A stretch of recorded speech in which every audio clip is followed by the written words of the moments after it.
Uno, uno, dos, uno, dos. Muy buenas tardes a todos.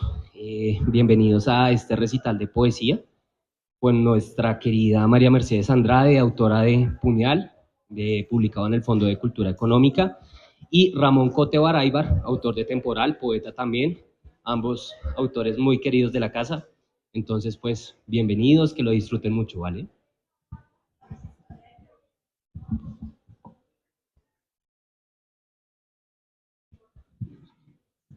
¿Saludamos? Bueno, buenas tardes. Muchas gracias por venir hoy en esta tarde que no se sabe si quiere llover o salir el sol. Vamos a leer Ramón y yo un rato para ustedes. Gracias por acompañarnos. Muy buenas tardes, muchísimas gracias por la invitación que nos ha hecho la Universidad de los Andes a la Feria del Libro Libera. Muchas gracias a ustedes por su asistencia y, y sí, compartiremos algunos poemas de nuestros respectivos libros eh, para hacerlo un poco más llevadera la lectura, porque muchas veces las lecturas de poemas son un poco monotemáticas, por no decir aburridas. Nos vamos a hacer como dos tandas, como 4 o 5 poemas, y yo leo también los míos y después así nos vamos alternando. Por supuesto, los dos estamos acá, pues por la poesía, por supuesto, y porque los dos libros han sido publicados por el Fondo de Cultura Económica, que siempre ha apostado por la poesía. Yo creo que si quieres nos presentamos, te presentas tú y bueno, ya que estoy con el micrófono, entonces pues soy Ramón Cote, he publicado varios libros de poesía, también unos de cuento. Curiosamente, fui profesor de esta benemérita institución, aunque ustedes no lo crean. En el año 92, del 92 al 94, yo dicté los legados. En ese entonces ya no se llaman distinto, pero ustedes entienden de qué tratan. Entonces, yo soy historiador del arte y daba los legados desde Grecia antigua hasta arte contemporáneo. Entonces, Grecia antigua, Renacimiento, Barroco y, eh, y arte contemporáneo, las vanguardias. Fueron 2 años y pico maravillosos, con María Eugenia Arango de Escobar, estaba también Gretel Werner. Fueron, pues, en ese momento se podrán imaginar todo bastante rudimentario, las diapositivas, el carrusel, las escaleras, los tropezones, ¿sí? Entonces, pues, conozco esta universidad, nunca estudié acá. Mi hermano sí, mi hermano estudió filosofía y letras en su momento, justamente con Julio Paredes y con bastantes otros. Entonces, esa digamos que sería una pequeña presentación. Bueno, pues yo soy María Mercedes Andrade. Yo soy profesora desde hace 18 años en el Departamento de Humanidades y Literatura de esta universidad. Y desde hace más o menos 8 años me he puesto a escribir literatura más en serio. Anteriormente yo sobre todo publicaba y trabajaba en temas de investigación. Pero por unas circunstancias de la vida que de pronto salen un poquito en estos poemas, después empecé a escribir literatura y este es mi segundo poemario, Puñal, que publiqué con el Fondo de Cultura Económica. También tengo un libro de cuentos, una novela corta y bueno, ahí voy, lentamente. Entonces, bueno, no sé, comencemos. Empiezo yo. Bueno, a mí me toca de pronto ponerme de pie porque para que me salga bien la voz. Entonces,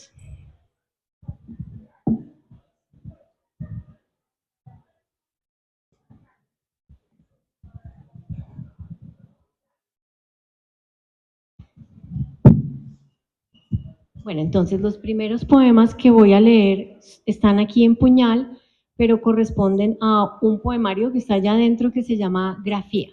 Entonces, para hoy escogí los poemas que tienen que ver con la creación y con la escritura. Son como 5, no son muy largos. Bueno, Interior. Cobijado y oculto, armaste un mundo de retazos de tela y pedazos de papel, de ganchos de grapadora, botones rotos, hojitas secas, nubes de algodón. Y luego lo pegaste con babas.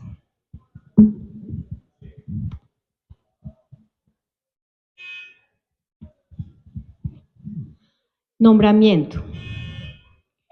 Esta nueva tarde se desmiembra en aguaceros, bostezo sucio de las calles y huesos enteleridos en medio de gritos secos. Avanzo en silencio y escribo mi nombre en minúsculas. Pasos pequeños, ruta, camino, método. Me aferro a lo ínfimo, lo banal, lo diminuto, la malla de la repetición. Resigno como cualquiera, mi nombre en minúsculas, mi diminuto nombre, inocuo artificio de letras.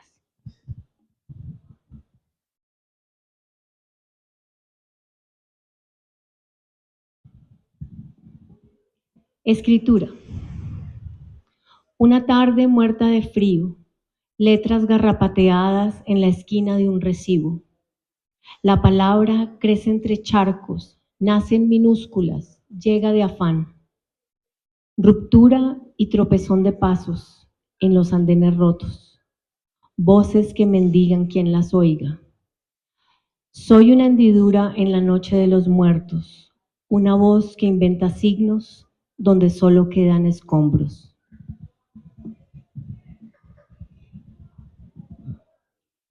Escarceo. Trazo palabras a tientas, hilitos negros, tropiezo, tacho, rodeo. En suma, me pierdo.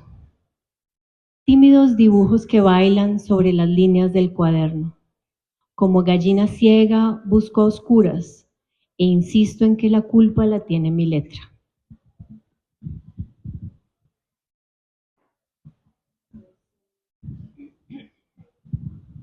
Saltar un poco. Invención. Pintas con tu pincel dibujos de agua sobre el asfalto caliente. Delineas sombras, inventas matices. Se desvanece de nuevo mi cara y otra vez aparece y otra vez es otra.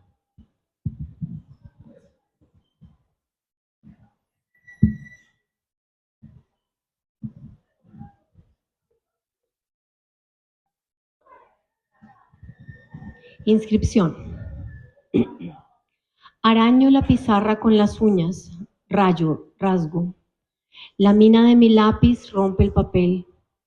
Entre los dedos apretados, el lápiz traza su roce difícil y tortura la hoja. La letra no fluye, la mano se tranca, se astilla la punta del lápiz. Dentro de la boca. Tengo en la boca una cuchara, dentro de la boca. Tengo en la boca una cucharada de vidrio molido que, como una arena fina, cruje entre mis dientes. Mastico con los ojos inundados, henchidos de lágrimas. Y un último.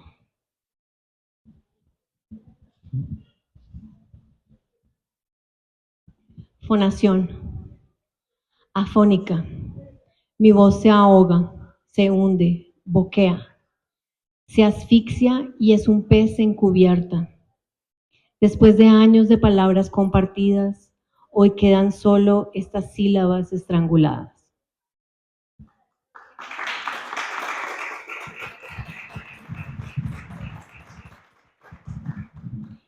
Bueno, voy a empezar justamente con un poema que le estaba contando a María Mercedes, que nunca he leído, que se llama El Jardín de Villa Paulina.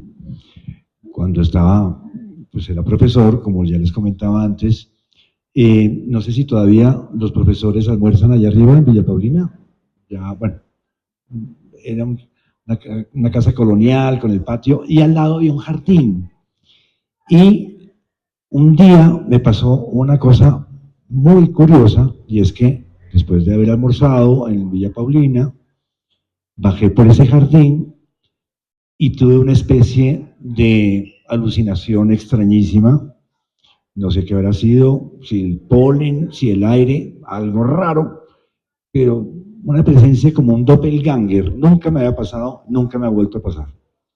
Y era como una especie de personaje que estuviera en Villa Paulina, escondido entre las hojas, que me pedía, te estaba contando, que lo reemplazara. Es decir, como que ya había llegado el momento de mi tiempo y que a él le tocaba cambiar, que nos tocaba cambiar de lugar, que yo me iba como a las hojas y él iba a donde yo estaba. Una cosa muy extraña. Y escribió un poema sobre esa extrañeza, sobre esa particularidad. Y se llama así, Jardín de Villa Paulina. Desde lo alto, la baranda del jardín de Villa Paulina se desviaba hacia la izquierda. Las abundantes colonias de musgo que por años ablandaron su metal y el sonido sosegado de una penumbra de árboles que subía, que flotaba desde el fondo, me invitaban a bajar. A cada paso que daba, los escalones de piedra húmeda enumeraban sus particulares condiciones. Mientras descendía, una pared altísima me acompañaba, invadida por enredaderas, donde moscardones, mariposas y cientos de polillas mantenían una conversación sin importancia. Y allí se cumplía intacto el ciclo de los insectos. Al llegar, ya abajo del todo y dominado por el misterio del jardín en su ofuscación de flores silvestres, una vibración de abeja en diagonal pronunció a mi espalda con toda exactitud mi nombre. Resulta difícil decirlo, pero en el aire una respiración reducida, un estremecimiento transparente se abrió paso entre las moras diminutas. El último vapor acumulado de la lluvia de ese agosto contuvo por un instante a contraluz una silueta sin bordes, una presencia desasida que me llamaba, que agitaba las ramas como buscando una lengua, un idioma para decirme. Nadie alrededor en lo hondo, pero fue tan nítido el reclamo de su memoria. Ya había llegado el momento del reemplazo, me dijo borrosamente con abejas. Habría sido tan fácil obedecer su orden, dar un paso y ocupar su espejismo, participar de su pacto propuesto, aceptar como mío su difuso perfil. Amaba tanto la posibilidad de vivir, se había preparado tanto tiempo habitando entre heliotropos y constantes colibríes. Estaba a un paso de ser, de formar parte de los días con un resto de polen naranja por los bordes de su sombra. Pero a lo lejos me llamaron, o sonó una campana de una iglesia vecina, no lo sé. Un silencio más largo que un siglo quedó a la espera de mi aceptación o mi renuncia. Sin saber por qué lo hacía, me despedí como pude de mi fantasma, de ese que pudo ser por mí, de ese que había esperado oculto entre las flores hasta ese preciso momento para cruzar el umbral. Lentamente subí los escalones, apoyando mi mano en las blandas colonias de musgo, sintiendo una gravitación de acero en las rodillas, y abandoné la penumbra, solo guiado por la luz que apenas se divisaba en lo alto. En el jardín de Villa Paulina escuché las súplicas del que nunca fue habitado. Bueno, pues mira, nunca lo había leído y qué bueno hacerlo en este momento. Hay algo que siempre me ha interesado en la poesía es como su reflejo con la realidad, su traslación de la imagen a la palabra, de lo que vemos, de la realidad, muy comillas, a la escritura. De manera que siempre como lo urbano ha formado parte como de mi poesía, ¿sí? Cómo convertir lo que vemos como en poesía y lo que vivimos también pasarlo a la palabra. Quiero entonces leer un poema justamente ahora que hablábamos de Mercedes, de no se sabe si va a llover, ¿sí? O si va a hacer sol, que es muy de Bogotá, y quiero leerles justamente un poema que trata de esa incertidumbre muy bogotana, por cierto, no solamente climatológica, sino ya existencial, ¿sí? Nos pasa con Bogotá, que se llama Aviso de tormenta.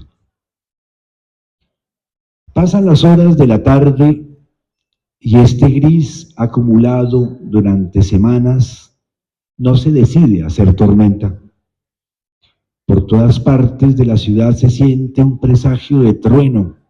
Por todas las esquinas se huye de su amenaza de metal, como de un temible cuchillo. Quizás eso explique el esquivo perfil de sus habitantes, el retroceso de palomas en los parques, el angustioso pregón de los loteros y hasta la impaciencia de los vendedores de paraguas. Sucede que de su veredicto depende tanto cautiverio. Basta una advertencia, un tácito relámpago rasgando el cielo para que Bogotá sea limitada y muda y para que los cerros del oriente, que parecían protegernos, se conviertan en cómplices de su resonancia. Así se vive en esta ciudad de las alturas, esperando que pase lo peor y llegue el día en que todos podamos habitar la merecida inmensidad del azul que desde hace siglos se nos niega. Como el de Villa Paulina fue muy largo, entonces no quiero extenderme, voy a leerles un último poema de esta primera tanda, que tiene que ver también con algo, con algo que me pasó aquí en la 19, hace muchos años, en un centro comercial, de esos que están, que pululan por estas zonas. Un amigo llegó y me dijo, yo te quiero llevar a ver una librería. A mí me encantan las librerías desde chiquito. Fue en una especie como de segundo refugio. Y efectivamente me llevó a esta librería que se llamaba la librería más grande del mundo. Y uno entraba en un centro comercial, les digo, bastante modesto, chiquitín, por aquí 4 o 5 cuadras más abajo de la 19, arriba de la séptima, al costado sur. Y era un mueble de madera absolutamente maravilloso. Ahora en el poema digo las medidas. Y efectivamente estaban una cantidad de libros y era chiquitita, era un mueble, sí, atendido por un señor y tenía un título extraordinario, se llama La librería más grande del mundo. Entonces, pues claro, yo ante esas cosas uno tiene que rendirle un homenaje a la vida, a la casualidad, a la hermosura, a los milagros, a la realidad, ¿sí? Y entonces le escribí un poema a esta librería. Entonces, efectivamente, el poema se llama, comillas, La librería más grande del mundo.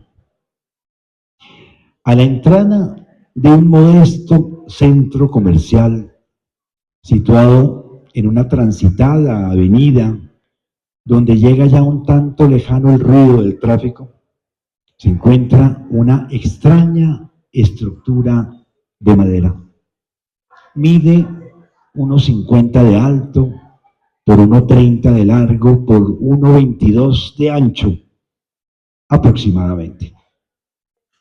Podría ser el puesto ambulante de una relojería, un sitio de apuestas clandestinas, la jaula de una pareja de tucanes o la caja de un mago que muy pronto, bajo la descolorida carpa de un circo, la atravesará en diagonal con un par de espadas sin dejar ningún rastro de sangre.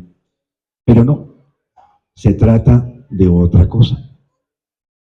Si se mira detenidamente, se podrá observar que sus 5 lados disponibles están ocupados por libros, uno al lado y encima uno del otro, incrustados como moluscos en la quilla de un barco, lo que hace indispensable la intervención de su propietario.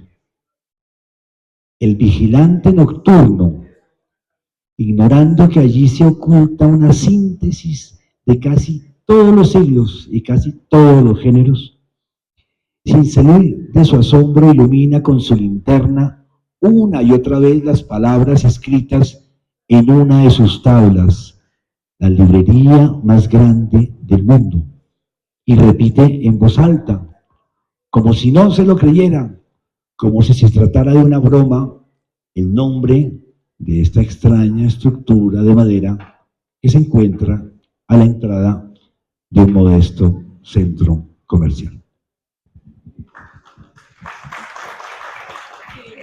Qué belleza de historia, Ramón. Buenísima. Bueno, entonces yo otra vez me pongo de pie.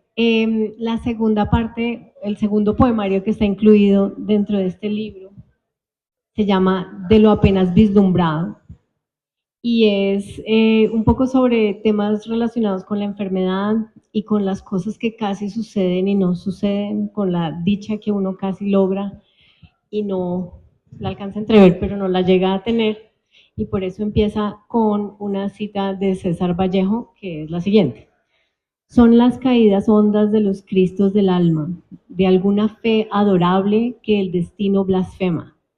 Esos golpes sangrientos son las crepitaciones de algún pan que en la puerta del horno se nos quema. Esto es de los Heraldos Negros. Entonces de ahí yo saco los temas del poemario porque están articulados alrededor de los dioses y la divinidad y cómo los dioses se burlan de nosotros. Y me robo de Vallejo también esta cosa de poner dichos, ¿no? El pan que se quema en la puerta del horno, etc. Entonces es como una especie de homenaje a Vallejo.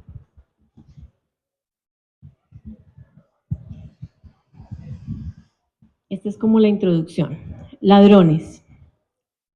Los dioses huelen nuestras alegrías y se pasean husmeando por los rincones, hurgan nuestros bolsillos, impúdicos, obscenos, se llevan a la nariz nuestras tazas con los restos de café, buscan pistas, leen signos, adivinan, cuchichean. Los dioses saben cuándo anticipamos la dicha y, mezquinos, nos ponen zancadillas para raparnos en un instante lo que creemos ya tener entre las manos.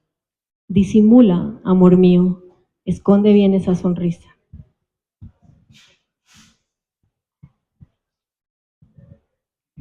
Mientras yo estoy aquí, entre tanto tú avanzas por un corredor de hospital. Sobre el entramado de baldosas chilla la suela de tus pantuflas. ¿O te empuja alguien? ¿Quién? Hacia la puerta del fondo en una silla. La luz de neón titila y con su sonido estático ilumina la humillación de las piernas desnudas, la gorra azul, la bata sintética. Yo tan lejos, tan irremediablemente lejos, mis manos inservibles y en los labios apenas esbozada mi inútil oración pagana que quizás te llega.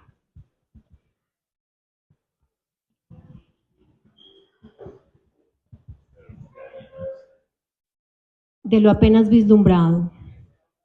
De lo apenas vislumbrado hay muy poco que decir. Piezas móviles, imágenes dibujadas sobre una sábana tensada desde un viejo proyector. La imagen salta, da tumbos, titila, se quiebra. En una caminamos juntos, es una calle de junio. Me presentas a tus amigos y yo a los míos. Me muestras tu infancia en Coney Island y yo a ti las calles de mi juventud en Queens. En otra calle vivo lejos, estoy donde tú estás y soy otra. Otra vida, otra rutina, nuevos pasos. Hacemos juntos el mercado o escribimos a dos manos un libro y luego contrabandeamos en la terraza al atardecer un cigarrillo. O tal vez estás aquí y has visto el páramo, las montañas, ves por qué ya no manejo, entiendes por qué mi vida en estas latitudes tiene apenas un frágil equilibrio, pero amanece en cambio otro día infértil, con su voz carrasposa y su cielo gris, y cada uno lidiará con su propio cuerpo, sus propios males, y sentirá que se le atraganta cada bocado de comida. Cada uno hará, como siempre, de tripas corazón. Atrox fortuna. Fortuna enloda la quebrada al rascar el fondo con su báculo. Deja una huella torcida sobre el cemento que aún no se seca. La sopa fría, el café dulce, la almohada tibia. Derrite el hielo cuando se le ocurre escupir en tu trago. Diosa de segunda, sácame ya los ojos con los que un día en tu capricho me dejaste entrever la dicha. ¿Ahí? Uno más, uno más, uno más. El río. Perdí la voz, perdí la voz, perdí la voz. Perdí la voz, quedó ahogada en el río. Perdí la voz, sepultada por el ruido. Perdí la voz.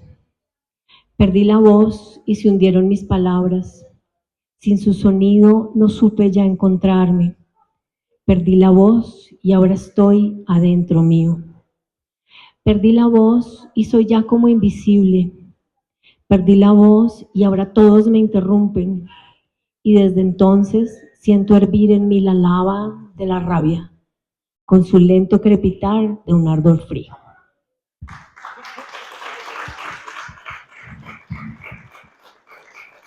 Qué lindo. Bueno,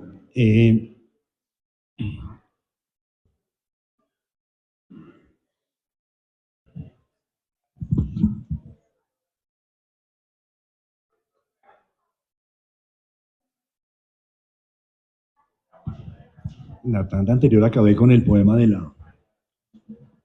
la librería más grande del mundo, entonces se me ocurre seguir con otra librería, se llama la Librería San Librario, no sé si ustedes la conozcan, es una librería de viejo de Álvaro Castillo, y un día Álvaro me llamó para decirme que una persona que había muerto, un joven, que había muerto hacía como unos 5 o 8 años, sus padres no sabían qué hacer con los libros y los habían vendido y Álvaro los había comprado. Entonces Álvaro me dijo, hay muchos libros que te puedan interesar, ¿por qué no te pasas? Y efectivamente pues pasé. Y lo que pasé es el motivo de este poema. Premonición en San Librario.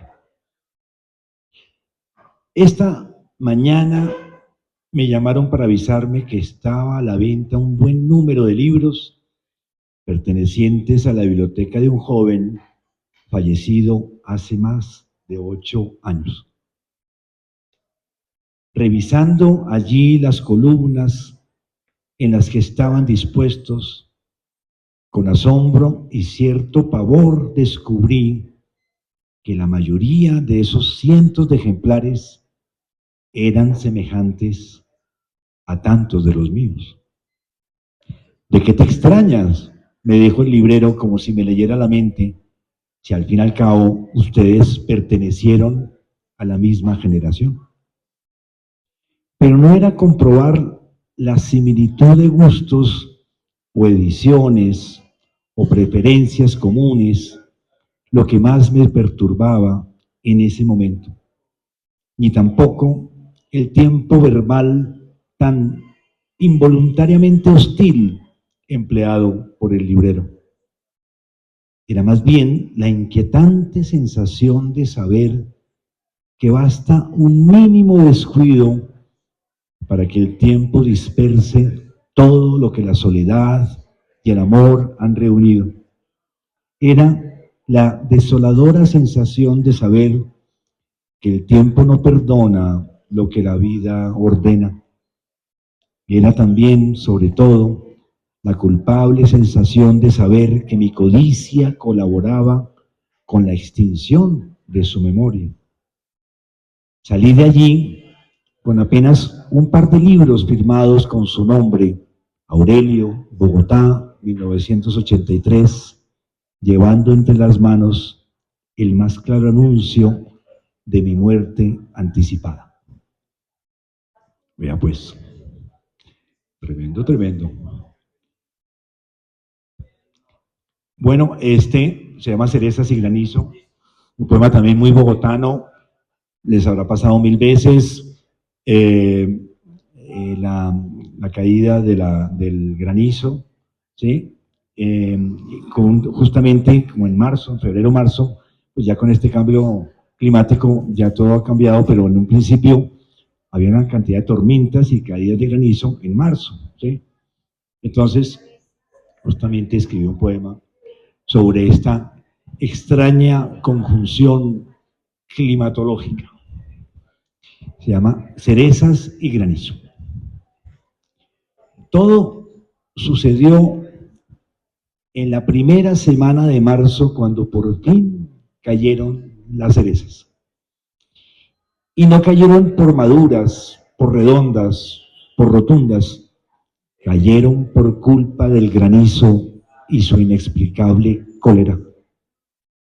Después de la tormenta, sobre la compacta blancura del parque, empezaron a brotar aquí y allá mínimas manchas de color púrpura, como si fuera el vestido nupcial de una novia apuñalada. Tu puñal. Fue tanta la prohibición de febrero y la excesiva codicia entre las ramas las que provocaron esa avalancha de niños a quienes no les importó cortarse los labios con esa nieve de vidrio con tal de poder reventar su piel entre los dientes. Cuando pasados los años alguien les pregunte por el definitivo sabor que los devuelva a la infancia, no dudarán en decir que el sabor de las cerezas, el sabor a venganza que tenían esas cerezas heladas, y enseguida añadirán que todo sucedió un lejano marzo, en su primera semana, después de una tormenta, cuando el granizo del parque se fue tiñendo de rojo, como después su vaho, como las puntas de sus dedos, como también su memoria, desangrándose ahora al recordarlo. Bueno, están un poco más largos que los tuyos, entonces me da pena. Leo este y hacemos la última ronda, ¿les parece? Bueno, Nociva Nostalgia, la clásica, les habrá pasado a ustedes, el clásico horror de volver donde uno fue feliz, ¿sí? Llámese persona, nombre, lugar, casa, domicilio, y justamente es como volver a las casas viejas donde alguna vez se vivió. Y se llama así, Nociva Nostalgia. Te parecerán oscuras, tal vez pequeñas, esas tapias, cuando vuelvas al lugar donde viviste tus primeros años. Y al estar de nuevo en ese interior de casas blancas, buscarás sin quererlo en los antejardines esas hortensias azules y también el pino, y entre sus ramas abolidas verás surgir transparente su inconclusa casa de madera llena de temerarios filibusteros transparentes dispuestos al abordaje. A pesar de la desolación reinante, te entrarán unas ganas enormes de llamar a los vecinos por sus nombres para jugar un último partido de béisbol, pero solo te responderán esas mismas tapias molestas por despertar tantos recuerdos que tanto incomodan y que para nada necesitan. Si nadie te recuerda, si te consideran un extraño, un intruso, si desde las ventanas donde tantas veces te asomaste te miran con desconfianza detrás de las persianas polvorientas, sabrás que es hora de alejarte. ¿Para qué insistes? ¿Para qué vuelves si todo fue resplandor solo para ti y todo lo que venga en adelante será puro lamento, perverso polen de acacias y nociva nostalgia?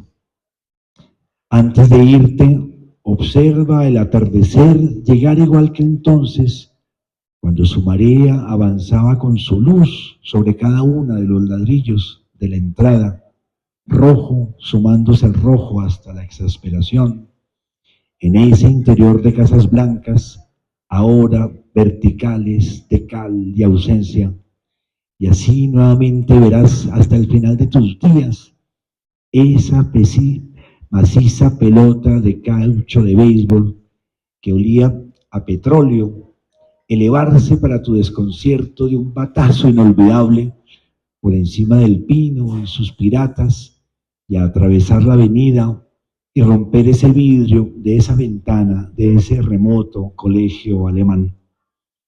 Entonces, como si hubieras cometido el peor de los delitos, partirás rápidamente de allí, asustado pero feliz, y levantarás la mano para llamar al primer taxi que aparezca por cualquier esquina, apretando contra el pecho ese mínimo botín de la victoria.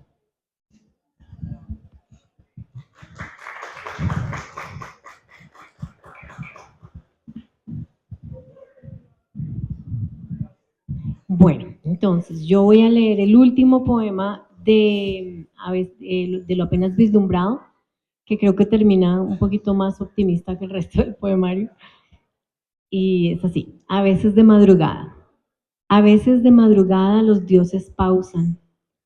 En nuestras caras exhaustas pueden ver que se han excedido y dudan por un momento, tartamudean, no dicen más. El tiempo entonces rueda hacia atrás, otras puertas se desencajan y una cortina al viento en pleno vuelo se vuelve pájaro. Resucitan los amantes, aún importan las promesas, y un niño le canta a la lluvia una canción. Sucede poco, pero sucede. El truco es estar despierto. Ahora paso entonces a leer un par solamente de Puñal, que es el siguiente poemario, el que le da el nombre al libro.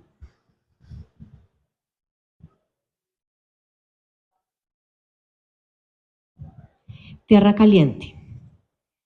Cuando el tiempo se devuelva, entonces. Cuando el universo se contraiga y nos desalejemos. En vez de estas míseras monedas de silencio, habrá de nuevo risa y aún otro abrazo. Me fundiré en ti. Leeré de nuevo tu mirada cifrada y admiraré tu torpeza. Habrá un aire húmedo y pegajoso, mientras observo cómo llueve desde la tierra hasta el cielo, a la vez que tú enumeras los nombres de los pájaros.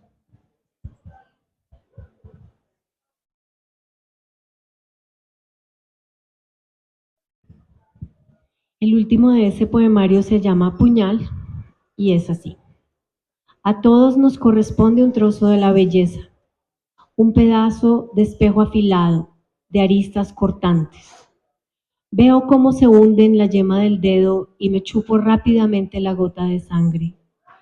A veces lo guardo en el bolsillo de la chaqueta, siempre del lado izquierdo donde anidan las astillas. Y el último poemario se llama Duelos, es sobre la familia y sobre las muertes en la familia. Y sobre las relaciones familiares voy a escoger tal vez un par que son para mis hijos y ya.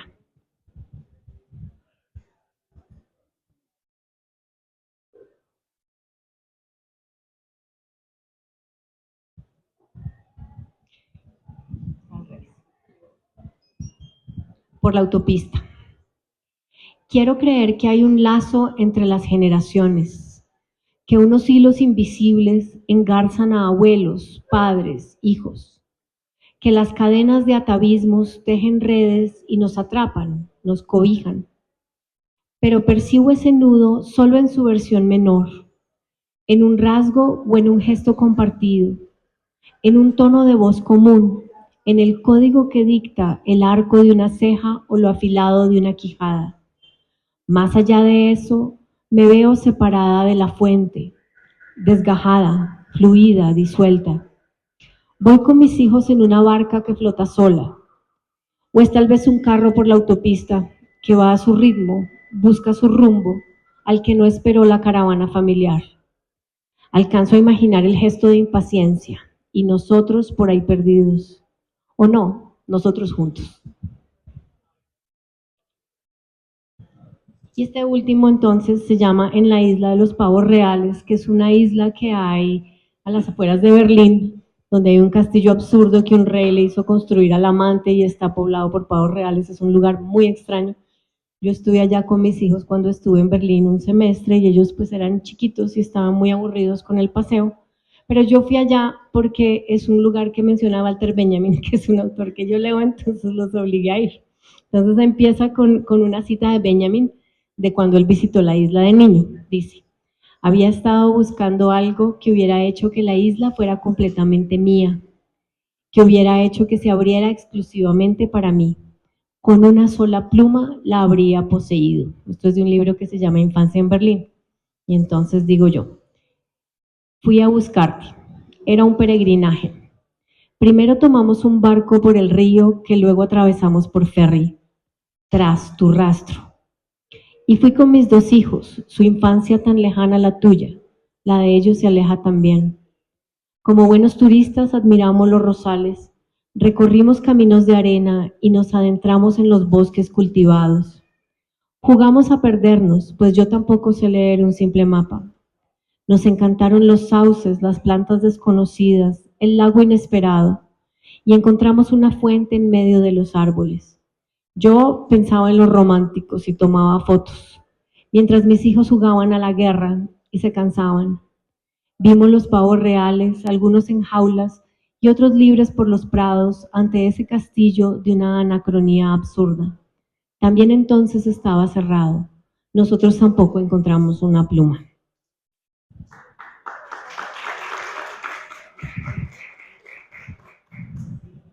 Qué bonito. Pues mira, ya que estás hablando de hijos y de milagros y de cosas absurdas, entonces quisiera para terminar leer estos 3 poemas. Empiezo con este, dedicado a mi hija mayor, María Antonia. Es un poema formado por 4 poemas, se llama Árbol en 4 tiempos. No se los voy a leer, solamente les voy a leer el último, que es sobre un garcero, que justamente ella de chiquita la llevaba, y donde al final de la tarde llegaban miles de garzas y era una belleza ver cómo estaban, se reunían al final y hacían un ruido maravilloso. Y finalmente 2 o 3 años volvimos después y habían tumbado el árbol. Entonces justamente este es un poema sobre ese dolor, esa ausencia. Y se llama así, Un milagro menos. Este año, María Antonia, no hubo blancas garzas planeando por el valle, ni tampoco pudimos encontrar ese árbol generoso que alargaba sus ramas a la espera de recibir, como si fuera el arca del diluvio, su último aleteo. Este año no vimos el cielo surcado de vuelos, ni el atardecer fue el mismo sin su formación afilada de flecha, y a las noches les faltó ese estremecimiento de pájaros al fondo, y tampoco pudimos escuchar la queja de sus picos, alternándose en silencio entre chicharras, que repetían cada uno a su modo el desobediente palpitar de las estrellas. Este año no hubo nada que celebrar por el aire, migración magnífica, oleaje de alas, motivo alguno. Este año, María Antonia, el mundo tiene un milagro menos. Les dije 3 poemas, ¿no? Este está como muy largo, valdría como para 2. Pero bueno, otro sobre Bogotá. También de estos tráficos maravillosos que nos reciben todos los días. Algo poético tendría que tener esta pérdida de tiempo absurda que nos demora y sobre todo el tiempo que le destinamos. La ciudad de los puentes amarillos, Bogotá. Cuando llegas a tu casa por la noche, tienes por costumbre buscar esas monedas que se han ido acumulando al fondo de los bolsillos para armar con ellas mínimas torres o altas columnas, según el día. Quien desde la ventana de enfrente te vea podría decir que pareces un mendigo o un vulgar avaro que reúne con codicia sus posesiones, aunque este no sea tu caso y aunque a primera vista lo parezca. Pero esas monedas de distintos tamaños y variadas denominaciones son restos, gastados testimonios que entregas y recibes diariamente, y sin que tú mismo lo sepas, alguien los va anotando en su enorme libro de contabilidad para saber exactamente el precio que pagas por cruzar a diario esa ciudad de los puentes amarillos. Y nada, para terminar, un pequeño poema sobre la clásica, se me perdió el poema, puentes amarillos. Bueno, otra sobre Bogotá. Me imagino que ustedes se habrán preguntado 1000 veces por qué estoy acá, qué hago yo en esta ciudad, ¿sí? ¿Por qué no estoy en otra parte del mundo? Entonces justamente un poema así filosófico, melancólico, existencial, que se llama ¿Cuándo decidí que esta fuera mi ciudad? ¿Cuándo decidí que esta fuera mi ciudad? Ahora que cae una tormenta en la última semana de septiembre, mira, y que la niebla avanza como un ejército sonámbulo desde los cerros, borrándolo todo, con la intención de someterla al olvido, a la desaparición total, al amargo exterminio de la memoria. Uno se va enamorando con resignación de sus montes y de su milagrosa luz metálica de un martes a mediodía. Y poco a poco comprende que su desorden y sus basuras, sus escombros en las calles y sus diarias demoliciones se van pareciendo al propio corazón. ¿Cuánto nos parecemos a las ciudades que amamos y cuánto nos vamos pareciendo a las ciudades que perdimos? Pero también cuánto nos consuela descubrir en ciertos momentos que el mundo, con todas sus ciudades, está siempre en el sitio donde estamos nosotros. Observo desde la ventana del bus las avenidas inundadas este domingo ausente y funeral, y con los zapatos y las medias empapadas, pienso en Luis, a quien acabo de despedir en el Hotel Tequendama, y que en pocas horas partirá a su país, ya en el inicio de un otoño idéntico, a la ciudad que también fuera mía, donde a finales de septiembre aún se puede escuchar, como un dulce augurio que anticipa el naufragio, el canto de las cigarras escapadas del verano que se esconden entre los árboles del parque de Olavide. Pero aquí estoy, sin sol a la vista, en medio de lo que a la fuerza y por amor y por costumbre elegí como mío, sin más remedio que esperar a que quizás en una calle cualquiera aparezcan súbitamente todas las derrotas por venir y surjan a la vuelta de la esquina todos los milagros aplazados. Muchísimas gracias.